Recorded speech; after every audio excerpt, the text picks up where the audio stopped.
हर इंसान में कोई ना कोई खूबी ज़रूर होती है। जो लोग अपने अंदर की छुपी हुई खूबी को पहचान लेते हैं वो उसे अपना करियर बनाकर ज़िंदगी के सफ़र में कामयाबी की ओर बढ़ते चले जाते हैं। जो लोग अपने अंदर के छुपे हुए हुनर को नहीं पहचान पाते वो एक सामान्य ज़िंदगी जीते रहते हैं। आज की जो कहानी मैं आपको सुनाने जा रहा हूँ, ये कहानी एक 17 साल की लड़की की है। मैं कहानी पे आऊँ उससे पहले आपको ये एक सॉन्ग सुन लेना चाहिए। ऐ मेरे प्यारे वतन, ऐ मेरे बिछड़े चमन, तुझ पे दिल कुर्बान, तू ही मेरी आरज़ू, तू ही मेरी आबरू, तू ही मेरी जान। दरअसल इस लड़की का टैलेंट देखने के बाद जब लोगों ने, उसके मिलने वालों ने, उसके स्कूल में उसके शिक्षकों ने देखा तो इससे कहा, बेटा तुम्हारे अंदर तो टैलेंट की कोई कमी नहीं है, तुम चाहो तो अपने टैलेंट के सहारे मुंबई का सफ़र तय करिए और आगे बढ़िए। वाकई उसको ट्रेन तो मुंबई की ही पकड़नी थी, मगर ट्रेन वो गलत पकड़ लेती है और वो ट्रेन पहुंच जाती है झारखंड। उसके साथ जो झारखंड में होता है उस लड़की ने या उसके मिलने वालों ने कभी कल्पना भी नहीं की थी। आदाब, नमस्कार, सत श्री अकाल। मैं उस्मान सैफ़ी। आज की जो सच्ची घटना मैं आपको सुनाने जा रहा हूँ, ये सच्ची घटना है मेरठ मंडल की। दरअसल उस लड़की का नाम और जगह मैं पूरी तरह से क्लियर नहीं कर सकता क्योंकि मुझे इस बात की इजाज़त नहीं है। दरअसल एक लड़की है जिसकी उम्र 17 साल है। वो लड़की जब एडमिशन लेती है, जब कक्षा 8 में थी और 9th क्लास में एडमिशन लेती है तो इस स्कूल में जाती है तो वहाँ का माहौल कुछ अलग तरह का माहौल था। सुबह और शाम की 2 शिफ्टों में लगभग 5000 लड़कियाँ पढ़ती थीं। उन लड़कियों को देखने के बाद जो उसने देखा इस विद्यालय के अंदर, उसने कभी कल्पना नहीं की थी कि विद्यालय के अंदर ऐसा भी होता है। दरअसल लड़कियाँ अपने घर वालों से छुपाकर मोबाइल लेके आती थीं, मोबाइल पे चैटिंग करती थीं, वीडियो कॉल करती थीं। साथ ही उसने और भी कुछ देखने की कोशिश की तो टॉयलेट के अंदर जाकर लड़कियाँ सिगरेट भी फूंकती थीं और भी कई लड़कों से अलग अलग दोस्तों से दोस्त बनाती थीं, बातचीत करती थीं। मतलब कॉलेज का जो माहौल था, विद्यालय का जो माहौल था, वो उसके हिसाब से नहीं था। अभी वो छोटे विद्यालय से निकलकर एक बड़े विद्यालय की ओर कदम रखा था और यहाँ उसने जो देखा वो अपने आप को असहज महसूस कर रही थी। इतनी सारी लड़कियाँ जो उसने एक साथ देखी थी। हालांकि वो लड़की ज़रूर थी लेकिन बाल अपने लड़कों जैसे रखती थी। उसका बात करने का स्टाइल हो, उसका पहनावा हो, जो भी कुछ था वो लड़कों जैसा रहा है अभी तक। इसलिए वो अपने अंदर लड़की कम और लड़का ज़्यादा समझती थी। जैसे जैसे आगे वक्त बढ़ता है वैसे वैसे उसे एक बार एक अवसर मिलता है एक गाना गाने का। 15 अगस्त 2014 का ये वाक़या है। जब उसे गाना गाने का अवसर मिलता है, वो गाना गाती है तो जो गाना अभी आपने सुना था वो पहला गाना था उसका। उसको सुनने के बाद विद्यालय के जितनी भी छात्राएं हैं, जितने भी शिक्षक शिक्षिकाएं हैं, उसको देखकर सम्मोहित हो जाते हैं, खुश हो जाते हैं। कहते हैं कि इस लड़की के अंदर तो ज़बरदस्त टैलेंट है। वो हॉल, वो जगह तालियों से गुंजायमान हो जाती है। तालियों से की गड़गड़ाहट से जो आवाज़ आती है तो ये लड़की खुश हो जाती है कि वाकई क्या उसने इतना अच्छा गाना गाया है। मंच से उतरती है तो पहले ही घोषणा हो जाती है कि इस बच्ची को ये पुरस्कार दिया जाता है, यानी कि कुछ नगद पुरस्कार था। जब उसको दिया जाता है तो वो खुश हो जाती है। उसके छोटे छोटे बालों को देखने के बाद कितनी ही लड़कियों ने अपने बाल कटा दिए। खुद उस लड़की का दावा है कि लगभग 5000 बच्चों में से 350-400 लड़कियों ने अपने अपने बाल कटा दिए थे। उसके जैसा वह बनना चाहते थे, उसके जैसा वो दिखना चाहते थे। हर कोई कहता था, दीदी आपके अंदर तो बहुत टैलेंट है, आप तो बहुत अच्छा गाती हो, आप ट्राई करो तो मुंबई में तो आपको यूं ही गाने का मौका मिल जाएगा। उसके लगा उसको दिमाग में कि शायद मेरे अंदर ये टैलेंट है और उस टैलेंट को उसे आगे बढ़ाना चाहिए। इसके लिए उसने अपने माँ बाप से बातचीत की और उसने कहा कि पापा, मम्मी, मैं कुछ करना चाहती हूँ, अपनी ज़िंदगी में अपने सपने लेकर आगे बढ़ना चाहती हूँ और मुझे लगता है कि मेरे अंदर एक बहुत अच्छा सिंगर छुपा हुआ है। मैं गाऊंगी तो लोग सुनेंगे, देखेंगे और आपका भी नाम होगा, हमारे इस कॉलेज का, हमारे इस शहर का नाम होगा, हमारे ज़िले का नाम होगा। जब वो बार बार ये बात कहती है तो वाकई ये अपने आप में किसी भी माँ बाप के लिए बहुत अच्छी बात होती है। कि उनका बच्चा अब आगे बढ़ना चाहता है, अपने सपने के साथ आगे कुछ करना चाहता है। इस घर में पहले से ही 3 लड़कियां हैं, 1 बेटा है। दोनों बेटियों ने अच्छी पढ़ाई की है, दोनों ही जॉब कर रहे हैं। ये तीसरे नंबर की बेटी है और इसके माँ बाप ने उसको बड़े नाज़ों से पाला था। वो क्या करना चाहती है उन्होंने छूट दे दी कि जा बेटा, जो तुम्हें करना है वो कर सकते हो। वहीं छोटा सा कस्बा है, कस्बे के अंदर वो लड़की सिंगिंग सीखने लगती है। सिंगिंग सीखते सीखते उसकी सोशल मीडिया पर भी कुछ अपने दोस्त बनाती है। सोशल मीडिया पर ही उसको कब पबजी खेलने का शौक़ लग गया उसको पता ही नहीं चला, और पबजी खेलते खेलते उसकी 1-2 लोगों से दोस्ती हो जाती है। दोस्ती के साथ साथ अब लड़की ने बिना बताए घर वालों को अपने घर से जाने का फ़ैसला ले लिया। ये इसकी शायद पहली बड़ी गलती थी। वो चाहती थी कि वो मुंबई जाए, इसलिए उसने अपने घर वालों को कोई भी जानकारी दिए बिना यहाँ से निकलने का फ़ैसला ले लिया।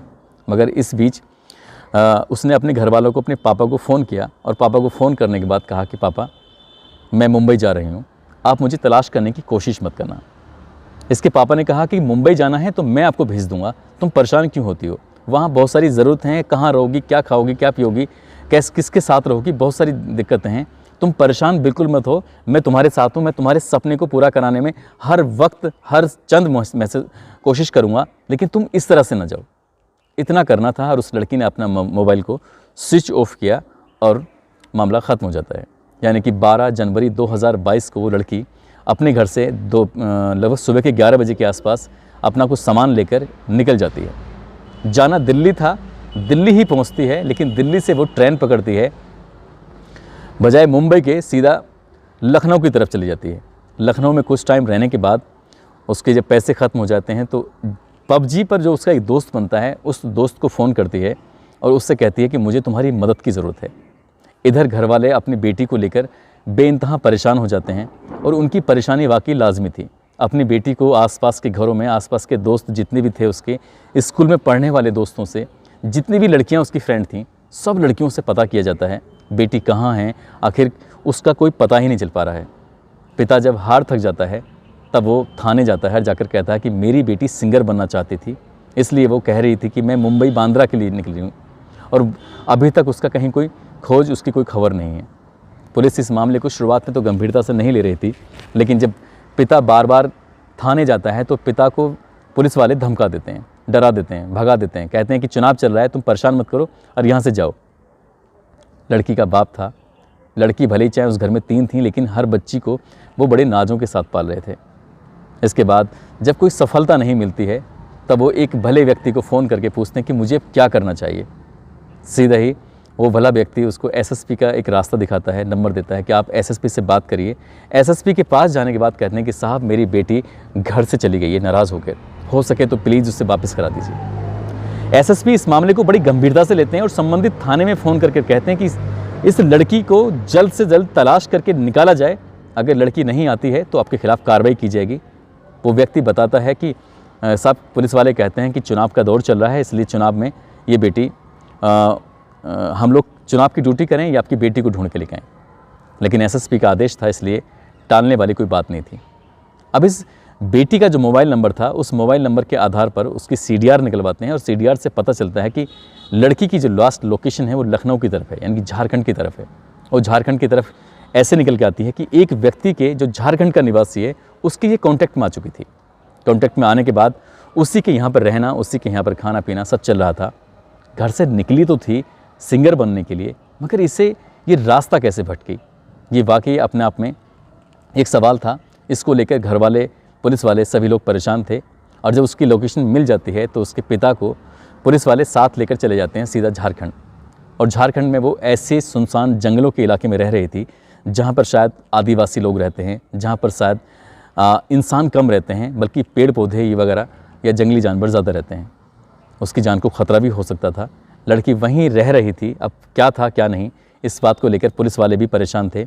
आखिरकार कड़ी मशक्क़त के बाद वो लड़की और वो लड़का दोनों को पुलिस हिरासत में ले लेती है, अपने कब्ज़े में ले लेती है।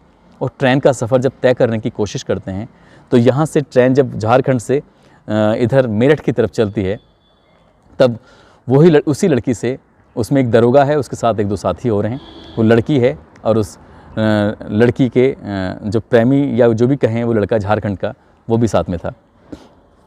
शुरुआत में दरोगा इस लड़की के पापा को बेइंतहा परेशान करता है, कहता है कि तुम जाकर जनरल बोगी में बैठ जाओ, तुम्हारा हमने कोई टिकट नहीं कराया है। ये कहते हैं साहब मेरा भी तो टिकट होगा, नहीं कराया तो दिखा दीजिए। लेकिन दरोगा यहाँ पर कुछ ज़्यादा ही होशियारी दिखाने की कोशिश करने लगा। आखिरकार टिकट दिखाया भी जाता है, मगर उसको कहा जाता है कि तुम यहाँ मतलब जहाँ पर लड़की और जहाँ लड़का बैठा हुआ था, जहाँ पर बाकी पुलिस वाले बैठे हुए थे, दरोगा उसको बैठने ही नहीं देता और ये टॉयलेट के पास इसको बिठा दिया जाता है लड़की के पापा को। लड़की के पापा बैठा हुआ वहाँ जाकर रोता रहता है, मगर अपनी बेटी से मिलने की बार बार कोशिश करता है उसका बाप, क्योंकि बेटी को गए हुए लगभग 27-28 दिन से ज़्यादा का समय हो गया था। आखिरकार 27-28 दिन के बाद वो बेटी दिखती तो है, लेकिन वो अपनी बेटी से बात भी नहीं कर पा रहा था। दरोगा उस लड़की से कहता है कि तुम दोनों मिले कैसे, कैसे बातचीत हुई थी। ये बातचीत जब निकल के सामने आती है तो वाकई हैरानी होती है। दरअसल हुआ कुछ यूँ था कि लड़की गाना गाती थी और इसी सिंगिंग से, इसी पबजी से, इसी इंस्टाग्राम जैसे सोशल साइट्स के माध्यम से ये दोनों आपस में मिल जाते हैं। जब दरोगा को ये पता चलता है कि गाना गाती है तो वो कहता है कि एक गाना गाना सुनाइए। लड़की जब ट्रेन में अपनी फुल आवाज़ में गाना गाती है, एक सॉन्ग गाती है, तो लड़की के पापा को वाकई ख़राब लगता है कि बेटी गई तो थी मुंबई में कुछ बनने के लिए, लेकिन ये ट्रेन में दरोगा जी क्या काम करा रहे हैं इससे। वो जाकर कहते हैं कि मेरी बेटी से ये सब मत कराओ, मुझे बहुत बुरा लग रहा है। दरोगा कुछ भी नहीं देखता और उसके बाप को एक के बाद एक कई तमाचे मार देता है और कहता है कि अगर तुमने यहाँ आने की दोबारा कोशिश की तो बहुत मारा जाएगा। बाप इतना परेशान होता है कि करे तो क्या करे, उसको फिर टॉयलेट के पास जाके बिठा दिया जाता है ट्रेन के अंदर। वहीं बैठा बैठा रोता रहता है। लगभग 24 घंटे का सफ़र था, यानी कि लगभग 1600 किलोमीटर का ये ट्रेन चलने वाली थी और 1600 किलोमीटर तक ऐसे ही वो लोग गप्पे हाँकते आते हैं, गप्पे हाँकते चले जाते हैं। लड़की आती ज़रूर है। जब इस मामले की जांच पड़ताल होती है तो पता चलता है उस लड़की के साथ गलत होता है। मामला 376 की धारा में दर्ज होता है, साथ ही पोस्को एक्ट लगाया जाता है। पुलिस को मजबूरन उस लड़के को गिरफ्तार करके जेल भेजती है। लड़की अब कुछ टाइम के लिए नारी निकेतन जाती है, इससे पहले ही वो CWC कार्यालय चली जाती है। इसी बीच में दरोगा अब इस लड़की के बाप से कहता है कि हमारे जो पैसे खर्च हुए हैं हमें पैसे वापस चाहिए। करीब 40 या 50 हज़ार रुपये के आसपास खर्चा है। वो गरीब आदमी बोलता है कि साहब मेरे पास तो इतना पैसे ही नहीं है, और जब मैं SSP साहब से मिला था तो SSP साहब ने मुझसे कहा था कि तुम्हें कोई खर्चा भी नहीं करना पड़ेगा, जो भी है आप इसी खर्ची से चले जाइए, दरोगा जी आपको लेके चले जाएंगे, मेरे पास कोई पैसा नहीं है। तो दरोगा फिर डांटता डपटता कहता है कि अरे कैसी बात कर रहे हो, ये जो पैसे हैं वो आपको देने ही पड़ेंगे, और आप नहीं दोगे तो SSP से दिलवाओ। बोले साहब मैं आपके साथ SSP साहब के यहाँ चलने को तैयार हूँ। दरोगा की हिम्मत देखिए कि वो SSP दफ्तर तक उस व्यक्ति को लेके जाता है और SSP अंदर बैठे हुए हैं, और इसी बीच में जब ये दरोगा ये दोनों वहाँ मौके पे मौजूद हैं तो अचानक से दरोगा गायब हो जाते हैं। वो व्यक्ति SSP के दफ्तर में खड़ा रहता है। कुछ देर बाद उसे फ़ोन आता है कि आपकी बेटी CWC कार्यालय से मिल जाएगी, उसको ले जाइए। जब उस व्यक्ति से मेरी बातचीत होती है तो वो व्यक्ति बताता है कि मेरी बेटी जब घर से निकलती थी सिंगिंग सीखने के लिए, कुछ बनने के लिए, अपने अंदर के टैलेंट को और निखारने के लिए, तो लगभग 4 महीने तक वो लड़का झारखंड वाला वो यहीं रहा था। उसकी लड़की के उस शहर में, उस कस्बे में जहाँ वो रहती थी, वो अपने ट्रेनिंग सेंटर पे नहीं जाती थी बल्कि उस लड़के से मिलती थी। यानी कि उसका टैलेंट तो था मगर वो रास्ता ज़रूर भटक गई थी, और रास्ता ऐसे भटकी कि 4 महीने उस लड़के के साथ इर्द गिर्द रहती है और उस लड़के से उसकी शायद रिलेशन भी बने बताए जा रहे हैं। हालांकि बनते हैं नहीं बनते हैं ये पुलिस की जांच का विषय है, पुलिस इसमें तय करेगी। लेकिन लड़की ने जो रास्ता अपनाया था, जो उसका टैलेंट था, उस अपने हुनर को पीछे छोड़ते हुए वो गलत रास्ते पर चली जाती है। और यही कारण था कि जिस दिन उसको मुंबई के लिए निकली थी कि मैं अब मुंबई जा रही हूँ, काश उसने अपने माँ बाप से सच बताया होता कि वो मुंबई नहीं बल्कि कहीं और जा रही है, तो शायद रास्ता नहीं भटकती। फ़िलहाल पुलिस ने उसके दोस्त को गिरफ़्तार करके जेल भेज दिया, जिसको वो दोस्त बता रही है, और उसकी ज़िंदगी कब तक सलाखों के पीछे गुजरेगी कुछ भी नहीं पता। जांच में ये भी पता चलता है कि उस लड़के का बाप नहीं है, बहन है और माँ है। बहन और माँ झारखंड में क्या कर रही होंगी, कैसे अपने बेटे की कितना अपने बेटे को लेकर परेशान होंगी। साथ ही इस लड़की के माँ और उसके पापा, इसकी और बहन भाई कितने परेशान हैं, सहज ही अंदाज़ा लगा सकते हैं। मगर जो इसके अंदर था उसे अगर कुछ करना ही चाहिए था तो सोशल साइट्स के थ्रू, जैसे फरमानी नाज का अपना नाम सुना ही होगा। फरमानी नाज ने एक गाना गाया, वो रातों रात स्टार बन जाती है। 3.5 मिलियन उसके सब्सक्राइबर हैं, लाखों करोड़ों लोग उसको देखते हैं। तो टैलेंट अगर आपके अंदर है तो आप उसे छिपा नहीं सकते, बल्कि आप आज सोशल मीडिया के माध्यम से उसे दिखा सकते हैं। लेकिन जिस घर में जिस लड़की को पूरा प्यार मिल रहा था, उसकी हर ख्वाहिश को पूरा किया जा रहा था, उस लड़की ने झूठ से शुरुआत करके अपने टैलेंट को तो ख़त्म कर दिया। एक गलत रास्ते पे जाकर उसने अपना न केवल गलत ट्रेन पकड़ी बल्कि गलत ट्रैक भी पकड़ा, और उससे आज उसकी ज़िंदगी एक ऐसे दोराहे पे आकर खड़ी है जहाँ से वो हो सकता है कि वापस आकर अपने टैलेंट को फिर से निखारे, हो सकता है कि वो और भी दलदल में घुसते चले जाए। लेकिन मैं आपसे वादा करता हूँ, उस लड़की ने मुझसे वादा किया है कि मैं कुछ करके दिखाऊंगी और साथ ही आगे कुछ बन के दिखाऊंगी। मुंबई की फिल्मों के अंदर उसके गाने की, उसकी आवाज़ गूंजेगी गाने के रूप में। तो यदि वो लड़की कुछ करके दिखाती है, कुछ करती है, तो उस लड़की को मैं ज़रूर अपने इस कैमरे पे लेके आऊँगा। और मैं उस लड़की ने मुझसे ये भी वादा किया है कि आपको बिल्कुल मेरे घर वालों को परेशान होने की ज़रूरत नहीं है, जो मुझसे गलतियाँ हुई हैं उसे वो दोबारा नहीं दोहराएगी। दरअसल दोस्तों, इस कहानी को सुनाने का उद्देश्य किसी को परेशान करना नहीं है, बल्कि उन लड़कियों को सचेत करना है, उन लड़कियों को जागरूक करना है जिनके अंदर टैलेंट तो होता है मगर छोटी सी बात पर वो भटक जाती हैं, छोटे से बड़े ख्वाब को पाने की को तो भूल जाती हैं, लेकिन छोटे छोटे मामलों में, छोटी छोटी खुशियों में वो कहीं ना कहीं उलझ के रह जाती हैं। जैसे कि ये लड़की एक अच्छी सिंगर बन सकती है लेकिन उलझ के रह गई है। दोस्तों, अपना ख्याल रखें, सुरक्षित रहें। जय हिंद, जय भारत।